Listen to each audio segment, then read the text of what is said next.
Ponni. So பொன்னிய பத்தி புரிஞ்சுக்கிட்ட உஷா, பொன்னிட்ட மன்னிப்பு கேட்கணும்னு சொல்லி, அது மூலியமா பொன்னிய வீட்டுக்கு வர வச்சா.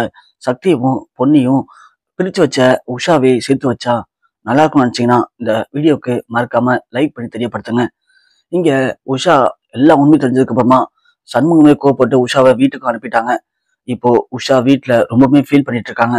அப்போ உஷாவோட அப்பா சொல்றாரு, இல்லம்மா உஷா, நீ பண்ணது தப்புதாம்மா. ஏன்னா ஒரு பொண்ணை பத்தி புரிஞ்சுக்காம அவளை பத்தி தப்பா பேசுறதுங்கிறது ரொம்பவுமே கொடுமையான விஷயம். அதுவும் நாம நம்புற ஒருத்தவங்களுக்கு நம்பிக்கை துரோகம் பண்றது அதை விட கொடுமையான விஷயம். அப்படிதான் நீ பண்ணியிருக்க. அதான் மாப்பிள்ளை உன் மேல இவ்வளவு கோவமா இருக்காரு. நீ பண்ணது தப்புதாம்மா உஷான்னு சொல்லி இங்க உஷா உடனே அழுவ ஆரம்பிக்கிறாங்க. அப்பா, நான் என்ன வேணும்னு அப்பா பண்ணேன், எனக்கே தெரியாதுப்பா. பொன்னி இப்படியாப்பட்டவ நல்லவன்னு சொல்லிட்டு சுந்தர அண்ணன் என்ன ரொம்பவுமே பிரெயின்வாஷ் பண்ணி என்ன யூஸ் பண்ணிக்கிட்டாரு. நானும் அதை சரியா புரிஞ்சுக்காம அவருக்கு இவ்வளவு தூரம் பண்ணிட்டேன். அதை நினைக்கும் போது எனக்கு இப்போ ரொம்ப கஷ்டமா இருக்குப்பா.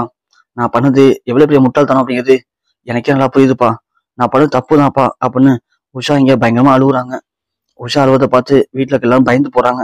அழுவாதம்மா உஷா, கண்டிப்பா உன்னை மாப்பிள்ள புரிஞ்சுப்பாரு அப்படின்னு சொல்லவும், இங்க அதே மாதிரி சண்முகம் வீட்டுக்கு வராரு. வீட்டுக்கு வந்ததும் இங்க உஷாவை சமாதானப்படுத்துறாரு. உஷா சொல்றாங்க, ஏங்க நான் ஒண்ணு வேணும்னு பண்ணலங்க. எல்லாம் சுந்தர அண்ணனும் அந்த அவங்க அக்கா வீட்டுக்கார இருக்கார் இல்லையா, அவரு, அப்புறம் ஜெயா அம்மாவுடைய அண்ணன் பொண்ணு இருந்தால அவ எல்லாம் சேர்ந்து என்ன பிரைக்னஸ் பண்ணிட்டாங்க, என்னை மன்னிச்சிருங்க அப்படின்னு சொல்லி அழுகுறாங்க. இங்க சண்முகமும் உஷாவை சமாதானப்படுத்துறாரு. விடு உஷா, உனக்கு என்ன பண்ண முடியும்? நீ அவங்க கூட பழகின பாவத்துக்கு அவங்க சொல்ற எல்லாத்தையும் நம்பிட்ட. அதுக்காக நீயும் பண்ணிட்ட. பரவாயில்ல விடு. ஆனா என்ன, பொன்னி தான் இப்போ வீட்டுல இல்ல, வீட்டை விட்டு போயிட்டா.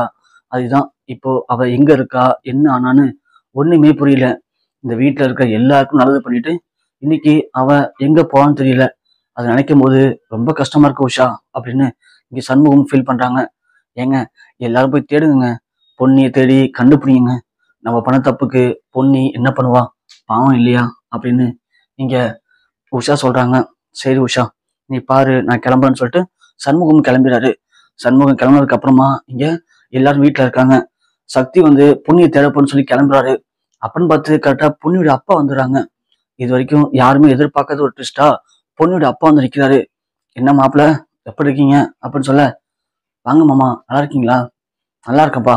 எங்கப்பா பொன்னியை காணும் அப்படின்னு கேட்க, வீட்டுல இருக்க எல்லாரும் அதிர்ச்சியில உறைஞ்சு போய் நிற்கிறாங்க. பொன்னி ஒரு வெளியே போயிருக்காமாம்மா, வெளியே போயிருக்க வந்துருவா அப்படின்னு சொல்ல, இங்க சந்திரசேகருக்கு ஜெயாவுக்குலாம் என்ன பண்றதுன்னு தெரியல. ஆஹா, இப்போ அவங்க அப்பா வந்துட்டாரு, பொன்னி மட்டும் காணும்னு சொன்னா இந்த கிராமத்தாளு அதை எப்படி புரிஞ்சுப்பாரு? பெரிய பிரச்சனை முடிச்சுவாரு. இவர் வேற ஊருக்குள்ள ஒரு மாடர்ன் வர சொல்லுவாங்க. அப்படியாப்பட்ட ஆளு பொண்ணை காணும். அவர் பொண்ணுக்கு இவ்வளவு அநீதி நடந்திருக்குன்னு தெரிஞ்சா இவரு என்னெல்லாம் பண்ணுவாரு? யோசிக்கும் போதே பயமா இருக்கு அப்படின்னு இங்க சந்திரசேகரும் ஜெயாவும் பதம் நின்றுட்டு இருக்காங்க. இங்க சக்தி ஒண்ணு, அப்பா நான் போயிட்டு வந்துடுறேன் அப்படின்னு சொல்லிட்டு கிளம்பிடுறாரு. வெளியே வந்த சக்தி அவங்க அப்பா கால் பண்றாங்க. அப்பா, என்னப்பா பண்றது இப்போ? பொன்னியுடைய அப்பா வந்திருக்காரு. அவரு பொன்னி எங்கன்னு கேட்பாரு. நம்ம இன்னும் கொஞ்சம் சமாளிக்கலாம். சாயந்தரத்துக்குள்ள பொன்னி வீட்டுக்கு வரணும்னா பொன்னி காணும்னு தெரிஞ்சிருமே. தெரிஞ்சுன்னா அவங்க அப்பா என்னப்பா பண்ண போறாரு? தெரியலப்பா சக்தி, எனக்கு ஒன்றும் புரியல. இவர் வேற ஒரு மாறிப்பா. பொன்னியை காணும், பொன்னிக்கு இவ்வளவு பிரச்சனை நடந்துச்சுன்னு தெரிஞ்சா இந்த ஆளு நம்ம வீட்டு ரெண்டாக்கிட்டு வரப்பா. நீ போயிட்டு பொன்னி தேடுற வைப்பாரு. நானும் போலீஸை சொல்லியிருக்கல, அவங்கள்ட்ட கேட்குறேன். எப்படியாவது பொன்னிட சக்தி. சரிப்பா, கொஞ்சம் அட்ஜஸ்ட் பண்ணிக்க, வந்துடுறப்பா அப்படின்னு சொல்லிட்டு சக்தி போறாரு. இங்க கரெக்டா உஷா சக்திக்கு கால் பண்றாங்க. கால் பண்ணி இது மாதிரி, சாரி தம்பி, என்னை மன்னிச்சிருங்க தம்பி, நான் பண்ண தப்பு தானப்பா. இப்போ பொன்னி எங்க போவான்னு தெரியல, நான் வேணா வரவா, பொன்னி தேடவாப்பா அப்படின்னு கேட்க, ஐயோ அண்ணி, அதெல்லாம் ஒண்ணு வேணா அண்ணி, நீங்க என்ன பண்ணுவீங்க பாவம், அவங்க போட்ட திட்டத்துல நீங்களும் கூட இருந்திருக்கீங்க. உங்களுக்கு பொன்னியை பத்தி சரியா தெரியல. நாங்க சொல்லும் போது நீங்க புரிஞ்சுக்கல, அவ்வளவுதான். அதுக்காக நீங்க தேடினா மட்டும் பொன்னி கிடைப்பான்னு ஒண்ணும் இல்லை அண்ணி. நானும் எல்லாரும் தேடிட்டேன். பொன்னி எங்க இருக்கா, என்ன பண்றான்னு ஒண்ணுமே புரியல நீ.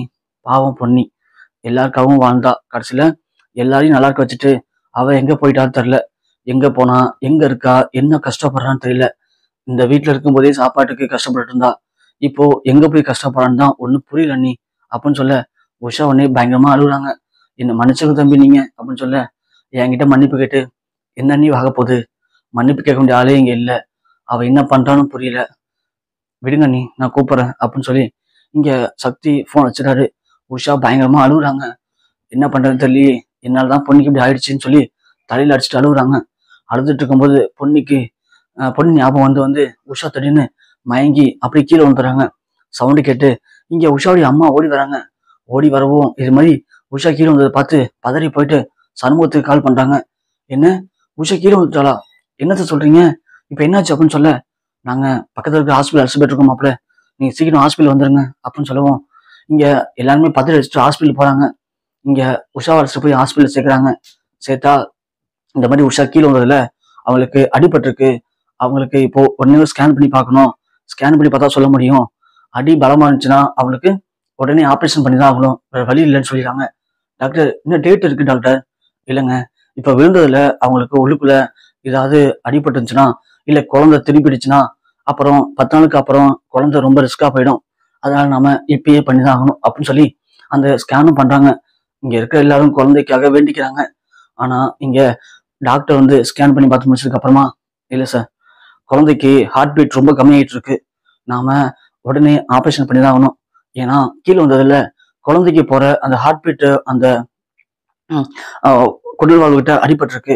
அதனால அவங்களால மூச்சு விட முடியல. ஸோ நம்ம ஆப்ரேஷன் பண்ணிடலாம் அப்படின்னு டாக்டர் சொல்றாரு. உடனே இங்க வழி இல்லாம ஆப்ரேஷன் பண்ணதுக்கு முடிவு பண்றாங்க. ஆனா டாக்டர் சொல்றாரு, இது மாதிரி ஆப்ரேஷன் பண்ணி குழந்தை எடுக்கும்போது குழந்தைக்கு மூச்சு வச்சு இல்லாம போகவும் வாய்ப்பு இருக்கு. குழந்தைய எப்படியாவது கஷ்டப்பட்டு நாங்க உயிரோட காப்பாற்ற ட்ரை பண்றோம் அப்படின்னு டாக்டர் சொல்றாரு. டாக்டர், என்ன சொல்றீங்க அப்படின்னு கேட்க, ஆமா சார், நான் சொல்றேன்ல, கீழே வந்ததுல குழந்தைக்கு போற அந்த மூச்சு குழாயிட்டு அடிபட்டிருக்கு. அது வந்து இன்ஃபெக்ஷன் ஆயிருக்கு. அதனால குழந்தைக்கு மூச்சு விட முடியல. ஸோ நாம எவ்வளவு சீக்கிரம் ஆப்ரேஷன் எடுக்கிறோமோ எடுத்துடலாம். ஆனா எடுக்கும்போது குழந்தைய உயிரோட காப்பாத்துறது கொஞ்சம் கஷ்டம்தான். இது ஒரு ரிஸ்கான கிரிட்டிக்கலான ஆப்ரேஷன் தான். ஸோ நம்ம கையில ஒன்றும் இல்லை, நீங்க கடவுளை வேண்டிக்கிங்க அப்படின்னு சொல்லிட்டு டாக்டர் போயிட்டாரு. இங்க எல்லாரும் பயங்கரமா அழுகுறாங்க. என்ன பண்றது ஏது பண்றதுன்னு தெரியல. அந்த நேரம் கரெக்டா உஷாரி நம்பருக்கு ஒரு ஃபோன் வருது. யாருன்னு எடுத்து பேசினா பொன்னியா இருக்கு. பொன்னி பேசவும், பொன்னியா, சொல்லுமா பொன்னி, எங்கம்மா இருக்கா அப்படின்னு கேட்க, சக்தி பொண்ணி, பொன்னியா கொடுங்க அப்படின்னு சொல்லி, பொன்னி, நான் சக்தி பேசுறேன், எங்க பண்ணிருக்க, எப்படி பண்ணிருக்க, உடனே சொல்லு பொண்ணி, நான் வரேன், இங்க ஒரே பிரச்சனை பொன்னி அப்படின்னு சொல்ல, என்னாச்சு உஷாக்கா, நீ கால் பண்ணா நீங்க எடுக்கிறீங்க, ஏன் என்னாச்சு உஷாக்காவுக்கு அப்படின்னு பொண்ணி கேட்க, இல்ல உஷாக்காவுக்கு உஷா அன்னைக்கு இப்போ கீழே வந்து குழந்தை ரொம்ப கிரிட்டிக்கலா இருக்கு, உடனே ஆப்ரேஷன் பண்ணி ஆகணும்னு சொல்லிட்டாங்க டாக்டர். ஒரே பயமா இருக்கு பொன்னி, என்ன பண்றது தெரியல பொன்னி. தெரியும் நினைச்சேன், நான் இப்பதான் எனக்கு ஒரு கனவு வந்துச்சு, உஷாக்காவுக்கு ஏதோ ஆபத்து ஏற்படுற மாதிரி, அதனாலதான் நான் உஷாக்காவுக்கு இப்ப கால் பண்ணேன் அப்படின்னு சொல்ல, பாத்தியா பொன்னி, இந்த வீட்டுக்கு பத்தி தான் எங்க போன்னு நினைச்சிட்டே இருக்க. இந்த வீட்டுல இருக்கிற வரைக்கும் கூட வீட்டுல இருக்க எல்லாக்காகவும் யோசிச்ச, இப்போ வீட்டை விட்டு போயும் அவங்களுக்காக தான் யோசிக்கிறேன். அப்ப ஏன் பொண்ணி வீட்டை விட்டு போன? நீ உடனே கிளம்பி இங்க வா பொன்னி, டாக்டர் சொல்லலாம் கேட்கும்போது ரொம்ப பயமா இருக்கு பொன்னி, நீ வந்தா மட்டும் தான் பொண்ணி கரெக்டா இருக்கும் அப்படின்னு சொல்லவும், உடனே பொன்னி யோசிச்சுட்டு, சரிங்க எந்த ஹாஸ்பிட்டல் அப்படின்னு கேட்குறாங்க. உடனே சக்தியும் ஹாஸ்பிட்டல் போற சொல்றாரு.